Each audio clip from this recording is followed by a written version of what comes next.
Oke. Bentar. Oke, kelihatan nggak ya share screen-nya? Kelihatan kok. Oke, udah clear ya. Ya. Oke, terima kasih. Jadi malam ini kita akan sedikit pengenalan tentang product development proses gitu. Kenapa saya bilang sedikit? Karena waktu kita memang terbatas juga ya, nggak lama. Sedangkan yang namanya pembelajaran seperti ini memang nggak cukup dengan sekali dua kali gitu. Memang harus terus-terusan gitu ya, bertahap, rutin gitu kan. Dan memang ya continuous improvement atau continuous learning. Jadi kita memang harus terus belajar gitu. Tapi di sini eh, saya pribadi lebih kayak share aja gimana selama ini di Claudio sendiri secara product development prosesnya gitu. Ada yang memang berbeda atau sama gitu, tapi sebenarnya sih garis besarnya itu hampir sama gitu. Nah sebelumnya perkenalkan dulu, oke,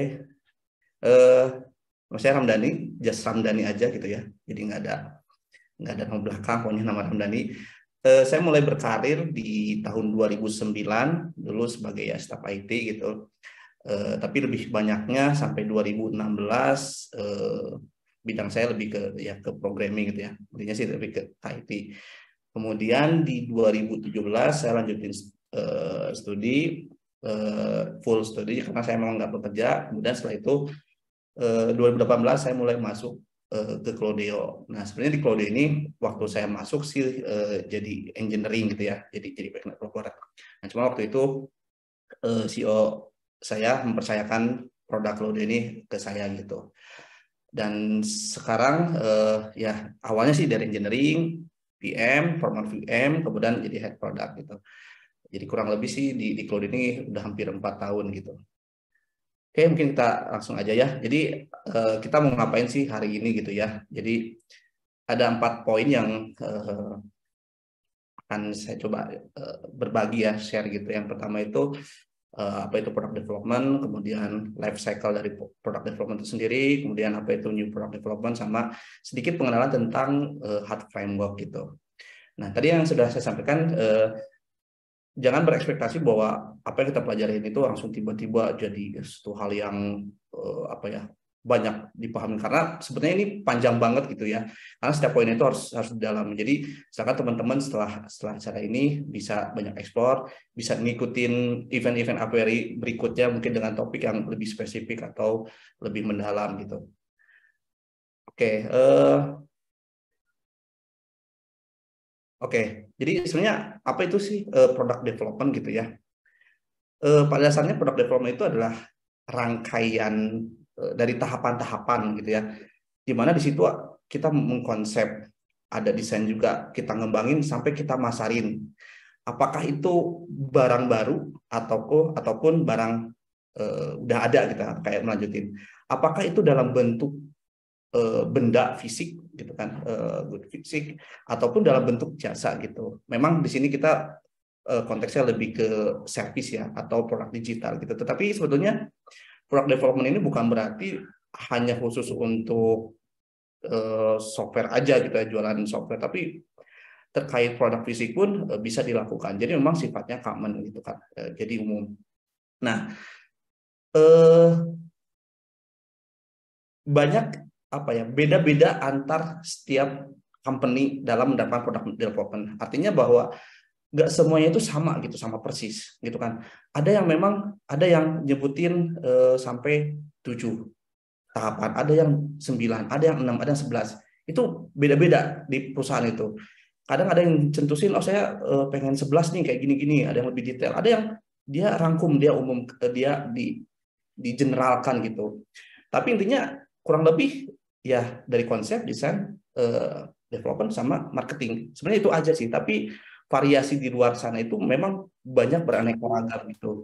Tapi ini enggak baku gitu ya. Jadi teman-teman jangan melihat bahwa oh saya pakai aliran ini nih gitu kan untuk new product development-nya. Saya pakai aliran ini. Sebenarnya kita perlu melihat situasi juga gitu. Ada yang memang cocok dengan cara seperti ini, ada yang cocok seperti ini, ada yang memang ditekankan di bagian product development-nya, ada yang ditekankan di bagian marketingnya. Artinya memang ini bakal beda-beda gitu, situasional, tergantung dari kondisi tempat kita mendevelop produk tersebut gitu. Jadi memang nggak baku dan itu selalu berubah gitu. Mungkin tahun depan mungkin produk development-nya akan agak berbeda gitu. Kan ada variannya, kan ada variasinya gitu.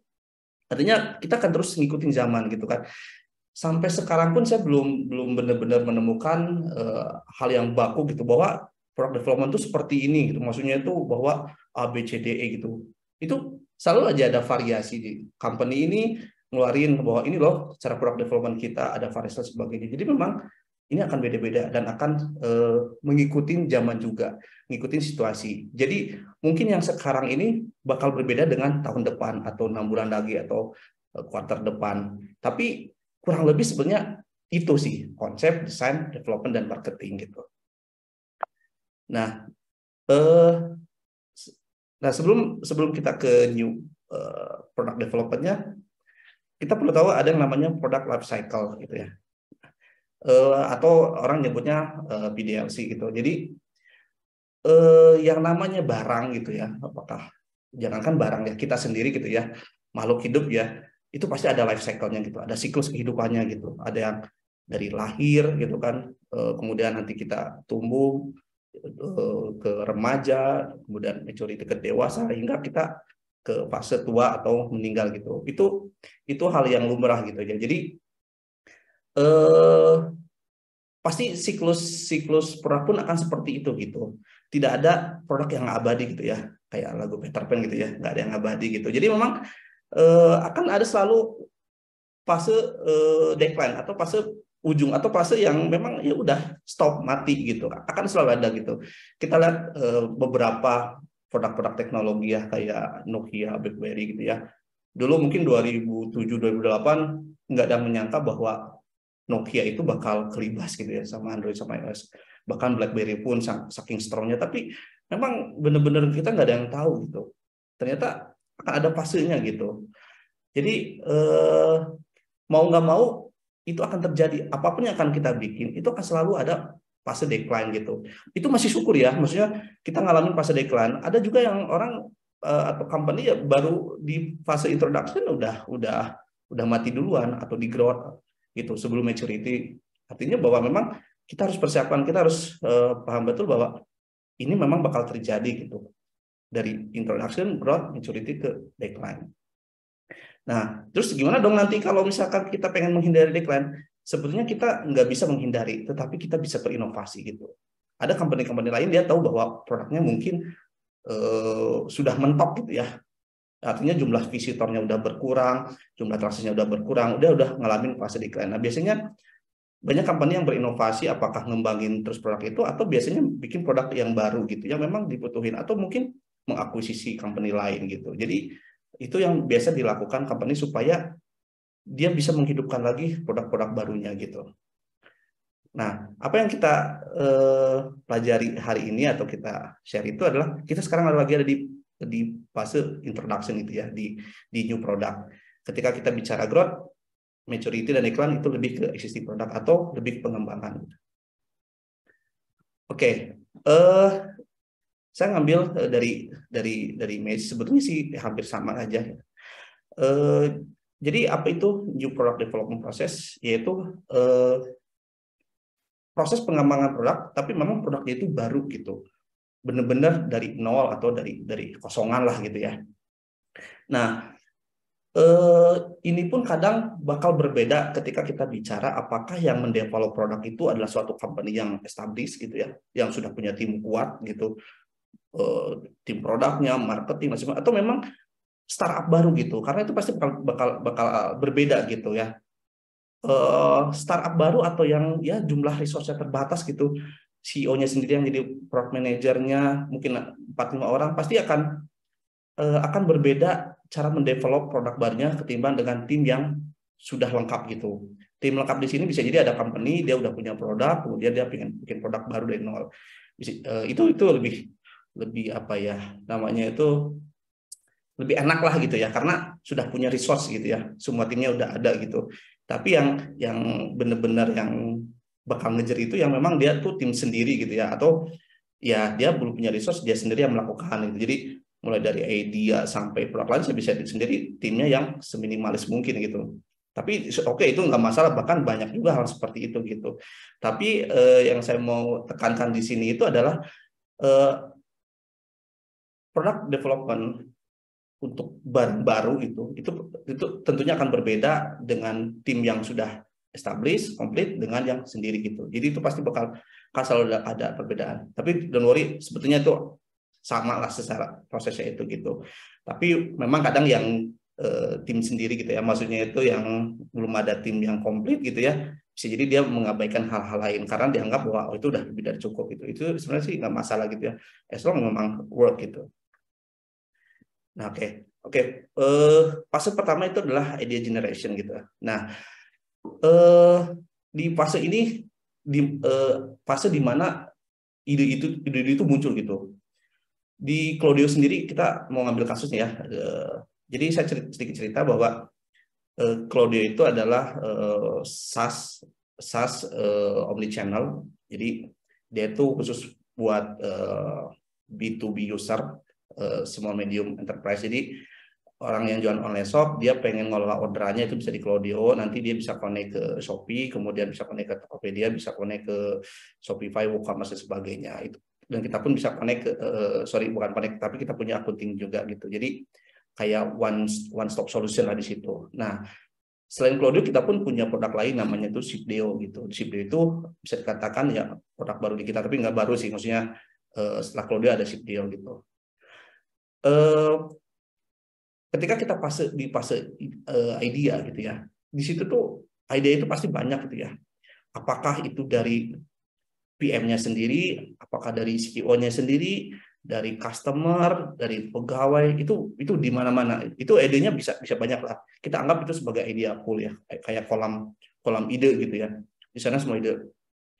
Nah, di situ kita melakukan brainstorming gitu. Apa sih yang akan mau kita bikin gitu?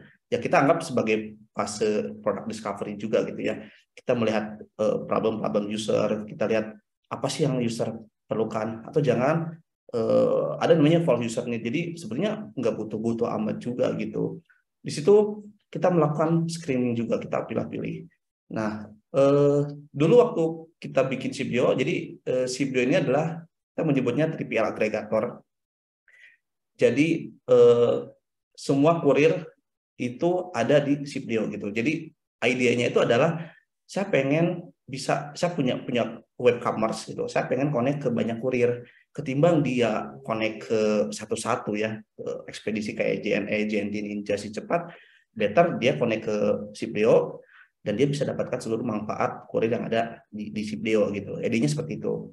Nah, idea itu didapatkan ketika waktu itu saya ngobrol dengan salah satu salesnya ekspedisi gitu ya, bahwa ada user dia yang kebetulan waktu itu Claudio itu udah connect ke 2 kurir gitu ya. Saya punya user tapi saya pengen connect-nya itu kurirnya aja, ekspedisinya aja. Saya nggak mau menggunakan fitur order management atau accounting-nya di Claudio. Kenapa? Karena dia udah punya sendiri gitu kan. Nah, di situ sebenarnya kita nggak bisa ngelakuin itu, karena kalau mau pakai ekspedisi kita ya harus pakai Claudio-nya.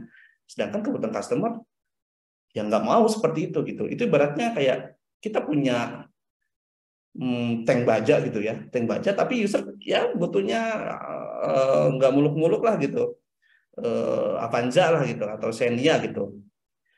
Di situ kita lihat peluang bahwa ternyata memang ada kebutuhan di situ, ada need di situ, ada problemnya apa? Problemnya itu adalah user itu dia punya website sendiri gitu, tapi dia pengen ke kurir dan kurirnya itu pengen yang banyak sekaligus, karena dia tahu untuk develop satu ekspedisi itu butuh waktu gitu. Jadi kalau bisa connect satu platform dan dia bisa connect ke semua kurir, itu bisa menghemat gitu. Nah, di situ kita mulai menggali gitu. Kita mulai men-screening gitu. Betul nggak sih memang itu yang diperlukan oleh customer gitu, selain produk existing kita gitu. Nah, jadi disinilah produk discovery gitu ya. Dan jangan asumsikan bahwa idea itu tuh punyanya product manager gitu. Karena product manager is not idea person gitu ya. Bukan idea maker gitu. Karena ide itu ya bisa dari manapun gitu. Jangan asumsikan bahwa product manager itu harus punya segala ide, harus cemerlang idenya, enggak gitu. Product manager itu bukan mengenerate idea gitu, tapi dia yang mengumpulkan, dia yang memfilter, dia yang memvalidasi dan sebagainya gitu. Kalau saya sih lebih tepatnya mungkin PM itu sebagai playmaker gitu. Dia bukannya mengeksekusi goal gitu ya sebagai striker gitu, ya pun bukan back juga gitu, tapi dia yang memainkan ritme permainan gitu. Jadi jangan asumsikan bahwa PM itu harus benar-benar apa ya, kreatif atau pokoknya sebanyak ide, enggak gitu juga gitu. Jadi ide itu bisa dimanapun gitu. Kita bikin beberapa produk itu idenya memang dari luar, ngobrol, ketemu customer, ketemu partner dan sebagainya, ketemu apa ya karyawan gitu. Jadi ngobrol-ngobrol ringan, suatu ada ide gitu kan, terus kita pastikan sebagainya gitu. Oke, itu di tahapan. Jadi setelah kita punya idea nih banyak, kemudian kita screening, kita filter lagi nih, mana sih yang akan coba kita develop gitu ya. Oke, nah selanjutnya adalah sebelum kita benar-benar mendevelop dalam bentuk jadi gitu ya, kita perlu namanya konsep development and testing. Maksudnya itu apa? Jadi sebelum kita bikin itu, kita pengen nguji dulu nih produk kita itu memang benar nggak dipakai atau benar nggak diperlukan oleh customer gitu kan, atau orang disebutnya ya market validation gitu. Kita pengen ngevalidate nih produk kita itu benar nggak sih, dan itu nggak dilakukan setelah produknya jadi gitu. Jadi kayak kita intinya kayak ngobrol, Pak Bu, ini kalau kita ada produk seperti ini Bu ya, Ibu kan punya web nih, kemudian kita nih ada nih namanya agregator, dia bisa konekin berapa. Ini kira-kira menurut Ibu solusi nggak ya gitu, apa bisa bisa ngebantu nggak? Nah dari situ kita bisa dapatin banyak feedback gitu. Artinya bahwa sebelum produk itu jadi atau benar-benar direalisasikan, kita bisa tahu dulu gitu kan. Makanya di sini penting sekali. Kenapa? Karena di situ kita bisa dapat feedback secara langsung dari user. Kalau user nggak perlu, udah ini, nah, kita ngapain bikin? Atau bisa jadi, oh ini kayak si ini ya, tapi itu nggak bisa itu. Oh, berarti di situ masih ada potensi gitu, bahwa produk tersebut memang sudah ada di tempat lain, tetapi punya poin-poin yang lain. Sedangkan kita, siapa tahu kita punya solusi yang lebih baik dari produk yang lain gitu. Nah di sini kita bisa dapatin nih user feedback secara langsung gitu. Dan kemudian kita pun bisa eliminate bias. Jadi maksudnya itu adalah kita jangan sampai bikin produk itu yang ini kayaknya bagus nih, ini kayaknya oke nih. Nah itu yang bisa kita hilangkan ketika kita ada di fase ini gitu. Jadi kita pengen pasti ini benar nggak nih yang kita bikin itu memang dipakai, bukan kayaknya perasaan saya atau menurut saya gitu. Tapi memang kita banyak diskusi gitu. Dan dari situ pun kita bisa memperbaiki gitu ya konsep yang atau ide yang kita ajukan ke customer. Bisa jadi mungkin kita idenya itu adalah, Pak kita mau bikin A, C, D gitu kan. Ternyata setelah diskusi dengan calon customer user gitu, cetuk ada satu yang, oh ini kayaknya perlu fitur ini. Bisa jadi setelah A, C, D itu menjadi A, B, C, D dan jadi lebih baik gitu. Jadi dengan kita melakukan banyak collect informasi, memastikan bahwa produk kita itu memang worth untuk di develop, itu kita bisa benar-benar perbaiki konsep kita gitu. Kita pun lebih pede gitu, lebih pede bahwa oh ini ide ini memang bisa dilanjutkan gitu ke development gitu kan. Dan di situ pun kita bisa tahu, oh ini kita bisa dapetin duit nih di sini gitu kan. Oke, kita bisa charge nih per transaksi nih gitu kan. Dengan banyak kita ngobrol dengan customer, kita pun bisa dapetin customer base-nya gitu kan. Kita bisa, wah ini bisa ditunggu nih gitu kan. Kita pengen bahwa customer pun ikut terlibat secara langsung development ini, sehingga ketika kita jadi atau kita produk market ataupun kita produk launch, base customer kita itu udah ada gitu, udah siap pakai gitu. Oke, berikutnya nah setelah kita melakukan hal tadi, berikutnya adalah kita menentukan strategi marketing dan bisnis analis. Nah, produk yang kita buat itu haruslah komersial. Maksudnya gini ya, memang kita ada faktor ideal, kita pengen memajukan bla bla bla gitu. Tapi tetap aja kita pun perlu secara komersial. Apakah produk tersebut tuh emang bisa dijual nggak? ada produk yang bermanfaat tapi belum tentu bisa dijual gitu ya. Produk itu bermanfaat tapi belum tentu bisa dijual. Nah, kita pengen bahwa secara bisnis memang produk ini bisa bisa dijual gitu ya. Kita bisa ngembangin, bisa ngelihat forecastnya. Oh, nih kalau misalkan kita bikin ini, cost-nya segini gitu kan, kemungkinan profitnya itu adalah segini gitu. Jadi eh, kita pengen produk kita itu memang emang profitable gitu ya. Jadi di fase ini kita harus benar-benar ngelihat bahwa ini produk memang bisa ngasilin duit gitu. Kita pun nge-planning terkait strategi marketingnya gitu kan, harganya gimana nanti cara promosinya, karena itu bakal pengaruh terhadap nanti produk manajemennya. Karena jangan sampai apa yang kita bikin itu nggak sesuai nih dengan nanti yang akan dipasarkan gitu. Jadi selalu kita pastikan bahwa produk kita itu dari sisi marketing dan bisnis itu udah oke gitu. Oke. Nah, setelah kita udah tadi sorry, setelah konsep development, kemudian analis marketing dan juga bisnisnya, kemudian kita baru masuk ke product development. Biasanya kita digadang-gadang bahwa oh ini product development itu harus agile, harus ini gitu kan. Sebetulnya nggak mesti gitu ya. Maksudnya itu nggak mutlak apa yang dibikin itu harus menggunakan agile gitu. Tergantung case, tergantung apa yang mau benar-benar kita bikin gitu. Jadi kadang kita memang perlu waterfall, kadang kita memang harus agile gitu. Jadi itu baik lagi ke produk yang akan kita buat gitu. Jadi bukan berarti waterfall itu jelek gitu. Jadi teman-teman terkait kayak waterfall aja mungkin bisa teman-teman cek ini ya, maksudnya bisa belajar dari yang lain gitu.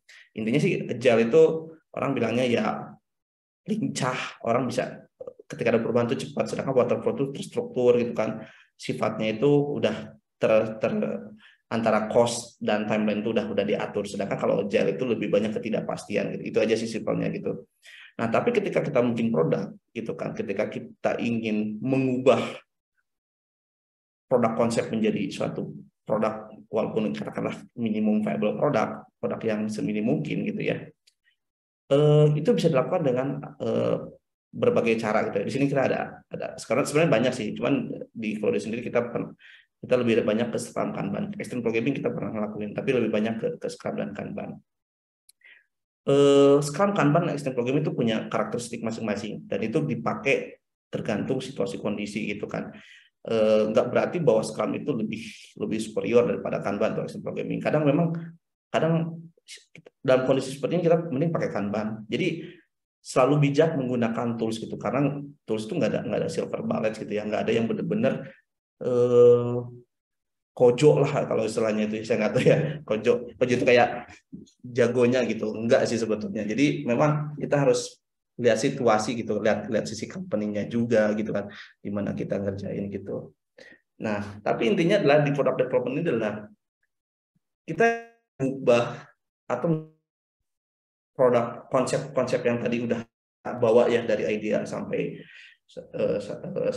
ke product development itu menjadi suatu produk yang siap pakai. Maksud siap dipakai di sini adalah bukan berarti ada produk itu udah komplit gitu ya, atau udah sempurna, atau kalau kalau ilustrasi MVV itu biasanya itu dari skateboard gitu ya, apa skuter, sepeda, motor, dan mobil gitu.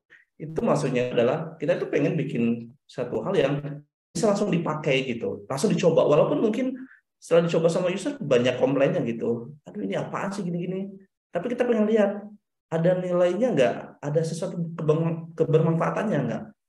Iya sih ini bisa dipakai sih, coba kurang-kurangin. Nah, setidaknya kita udah tahu bahwa ini bisa, cuman memang banyak kurangnya. Itu hal yang wajar. Itu lebih baik ketimbang kita udah bikin langsung gede, pas dipakai nggak kepake. Kita capek-capek udah bikin mobil Mercy, kita lempar ke pasar, ternyata diperluin bukan Mercy karena kebetulan nih areanya itu ya padang pasir, misalkan lebih cocok mobil-mobil for WD misalkan, mobil-mobil gede gitu. Padahal si Mercy itu udah keren banget gitu ya. Tapi karena eh, nggak cocok gitu, nggak sesuai ya, terbuang lah gitu kan. Terbuang cost development kita udah capek-capek gitu. Jadi eh, kita pengen si produk yang kita bikin tuh bisa langsung dipakai gitu. Karena goal of Agile itu adalah deliver as soon as possible. Kita bisa mendeliver secepat mungkin. Kalau kita pakai Kanban itu kan kita bisa langsung deliver gitu ya. Bikin masuk backlog, bikin kerjain deploy gitu kan, bisa langsung. Terus sekarang kita udah tentuin nih sprintnya. Oke, selama 2 minggu nih satu sprint. Itu kan kita pengen langsung mendeliver gitu, nggak nunggu dulu sampai berbulan-bulan gitu. Artinya ya kita pengen langsung bisa nguji, karena produk kita itu ya memang produknya belum jelas gitu. Kita pengen nguji. Dan jangan asumsikan bahwa bukan berarti dengan menjalankan produk development ini tuh produk kita tuh sukses gitu, bakal sukses, enggak. Justru kita bikin MVP itu biar kita mengurangi resiko gitu. Kegagalan produk itu gede banget gitu. Tapi yang harus kita hindari itu adalah kita tahu kapan harus berhenti gitu. Jadi kita bikin MVP itu supaya kalau produknya memang nggak laku gitu ya, ya udah stop, berhenti, jangan dilanjutkan gitu. Jangan paksakan. Kita cari yang lain, kita improve yang lain, kita cari ide yang lain gitu. Jadi ketika kita bikin produk itu ya memang secepat mungkin, tapi dengan memang ya bisa dipakai. Kalau nggak cocok, kalau nggak fit atau kalau nggak kepake ya udah berhenti gitu. Tapi kalau ada sinyal, oh ini bisa nih masuk nih gitu kan, tinggal kurang ini kurangnya. Disitulah nanti kita akan ada repetisi gitu ya, pengulangan gitu kan, ada continuous improvement seperti itu gitu. Nah jadi teman-teman silakan terkait dalamannya ini ya bisa bisa lebih dalam di luar, kita hanya sekilas saja gitu. Oke, nah setelah produk jadi nih, kita udah jadi nih produk, selanjutnya adalah kita pengen nguji nih, apakah produk kita itu beneran dipakai atau enggak gitu kan. Pentingnya tes marketing adalah, tadi kita kan sebelumnya di awalnya bahwa kita berbicara dengan customer, baru berbicara ide. Nah sekarang kita pengen ngetes nih, ini kira-kira produk kita laku enggak gitu. Dari Bapak kemarin kan kita udah cerita nih, kita bikin gini, kita Bapak bisa coba enggak gitu. Ini pun kita bisa melakukan A/B testing, jadi ada versi ini kita kan pengen nyoba nih, mana yang oke, mana yang enggak gitu. Di sini pun kita bisa ada keterikatan kita dengan customer, calon customer gitu, bahwa mereka dilibatkan dalam produk ini gitu. Jadi benar-benar kita customer centris gitu. Nah, tujuannya sendiri ya kita pengen pastiin bahwa apa yang udah kita bikin dari ide sampai produk jadi itu benar-benar valid atau enggak. Itu sih sebenarnya sebelum benar-benar launch produk. Jadi kita pengen produk kita itu memang beneran kepake. Jangan sampai produk ini belum dites market, kita udah langsung produk launch yang langsung diluncurkan. Tahu-tahu jebret, nggak orang nggak suka atau nggak apa. Kita coba dulu gitu dengan calon customer, kita akan lebih testing gitu, kita testing internal, kita dan sebagainya gitu. Jadi intinya adalah di sini kita akan menguji dulu nih. Biasanya di sini suka ada alpha release atau beta release, kita buka dulu terus untuk hanya beberapa user, kita pengen mastiin bahwa mereka enjoy dengan produk kita pengen dapetin feedback. Bener nggak nih sebelum benar-benar kita ke produk launch gitu. Nah di fase terakhir adalah produk launch. Artinya di sini kita bekerja sama, nggak hanya produk aja, tapi semua divisi terlibat gitu ya, dengan sales, dengan komersial, dengan bahkan dengan legal, kemudian marketing, customer service, semua kita libatkan. Intinya lah gimana kita ingin membuat momen membawa solusi terhadap satu masalah ini ke pasar gitu. Tujuannya itu adalah kita pengen, wah ini ya ada momen kalau Steve Jobs tuh bagaimana dia mempresent gitu ya ketika ngerilis iPhone itu begitu wah gitu, begitu mempesona. Nah, tetapi setelah produk launch ini jalan gitu ya, kita harus pastiin bahwa goal kita itu masuk nggak gitu. Kita perlu nge-setting key result kita nih, metrik kita gitu kan. Kita pengen nge-targetin ketika ini dirilis, kita launch gitu kan.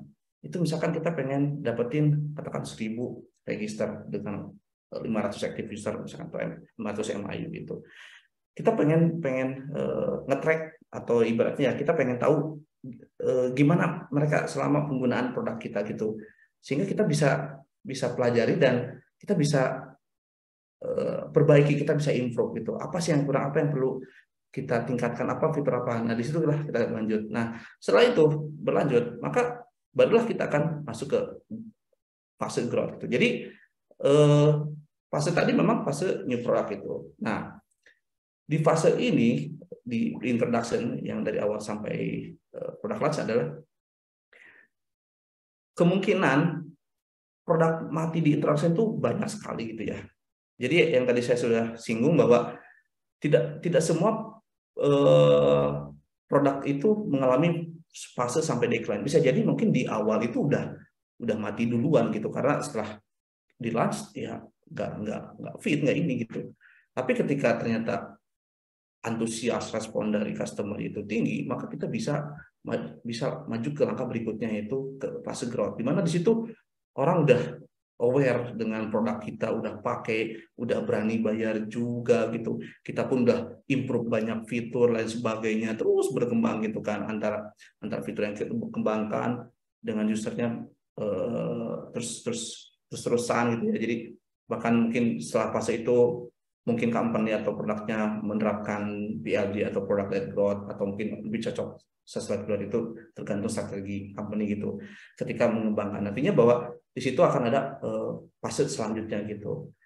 Tapi di fase ini sebetulnya tekniknya pun sebenarnya hampir mirip dengan sebelumnya gitu. Mungkin ada yang dihilangkan gitu karena produknya memang udah jalan gitu. Dan itu ya setelah itu berlanjut ke maturity sampai benar-benar produk kita itu memang ditolak gitu. Nah, ini kurang lebih gambaran singkat ya gitu.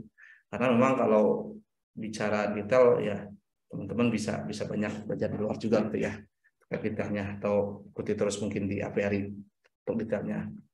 Nah, sesuai dengan di tema saya sedikit menyinggung tentang hard framework gitu ya. Jadi ini kata Om Kelvin sama Om Drucker, if you cannot measure it, you cannot improve it. Kenapa ini penting? Jangan sampai apa yang kita bikin itu tidak bisa diukur gitu ya. Bagi saya yang terpenting itu adalah outcome ketimbang output. Kenapa? Karena ibaratnya gini, kita lagi bikin obat batuk gitu ya, obat batuk gitu. Tujuan orang yang bikin produk obat batuk itu bukan bikin, oh saya udah bikin obat batuk bentuknya tablet warnanya putih udah kayak gitu manis gitu. Tapi harus ada impact dari obat tersebut gitu. Jadi nggak bisa kita hanya bikin, oh ini udah jadi nih pil obat batuk warna putih rasanya manis gitu. Tapi apakah setelah dimakan tuh ada impact nggak gitu? Apakah customer jadi sembuh nggak? Apakah customer jadi baikan nggak? Atau customer mendapatkan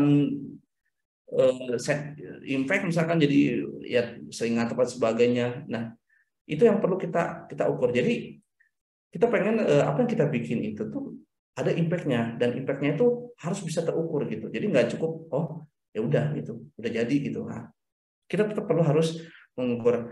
Nah, ini salah satu matrix cara mengukur dari Google. Sebetulnya matrix itu banyak variasinya gitu. Saya sengaja ambil dari Google gitu. Karena memang kreatif dengan produk lo di studio gitu. Jadi ada hard framework itu dicetusin oleh orang Google. Memang dipakai untuk mengukur user experience dengan ya skala yang besar gitu ya, dan sifatnya memang web aplikasi kayak gitu. Nah, poin pertama itu ada happiness gitu ya. Jadi happiness, engagement, adoption, retention, success. Ini adalah lima hal yang kita pengen ukur nih terkait produk yang udah kita develop nih, kita udah jadi udah selesai, terus kita pengen ukur bener nggak sih produk kita itu ngasih impact ke customer gitu. Nah, di sini ada goals, ada signal, dan metrik. Goal ini adalah tujuannya gitu. Kita pengen tujuan itu apa ini? Contoh misalkan engagement, user enjoy content, keep engagement with it. Contoh misalkan untuk Instagram misalkan ya. Targetnya itulah, goalnya itulah kita pengen Instagram itu sering customer user itu tuh enjoy dengan aplikasinya itu.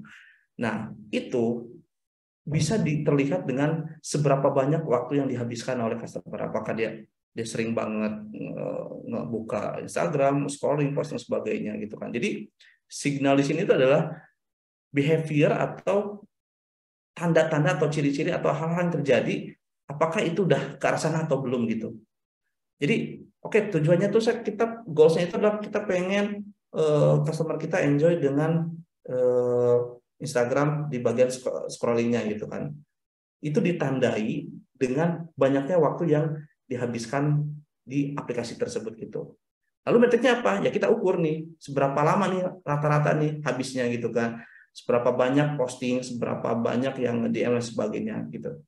Jadi ini menurut saya ini cukup bagus, walaupun ada hal-hal yang memang agak sulit gitu. Contoh untuk happiness ini gitu kan. Happiness ini memang lebih lebih condong ke aspek subjektif gitu ya.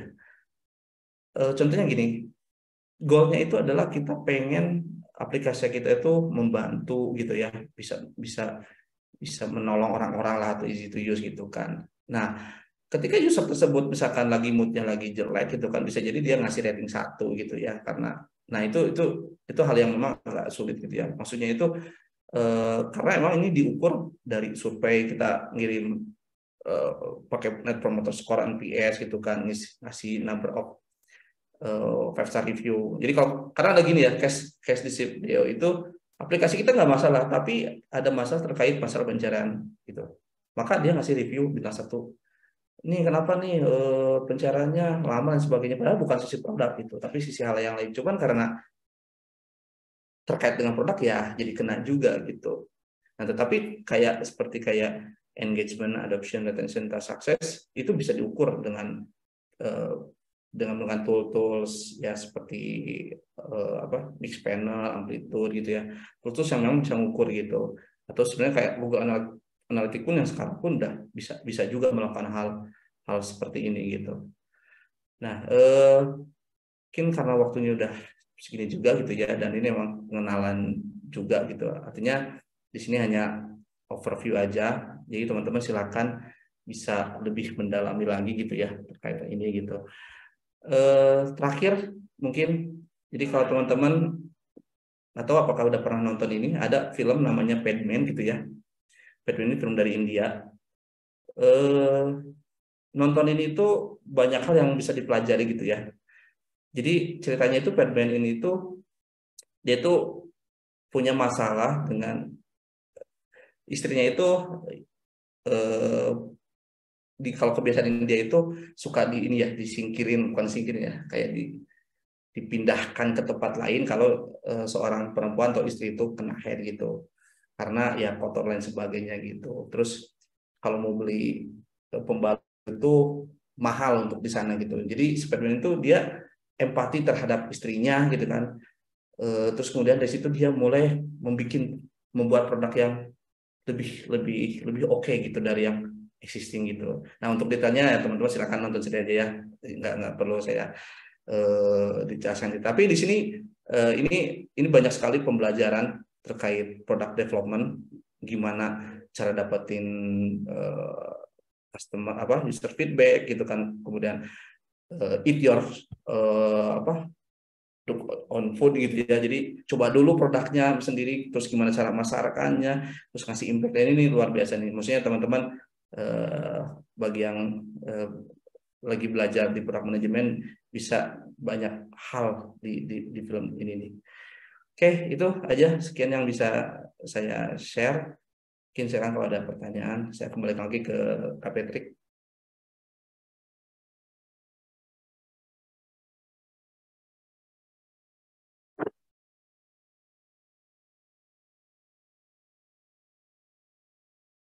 Patrick mungkin mute kali ya. Oh iya, halo, halo. Oke, thank you buat Kak Ramdhani. Semoga insight-nya juga bisa berguna buat para partisipan-partisipan hari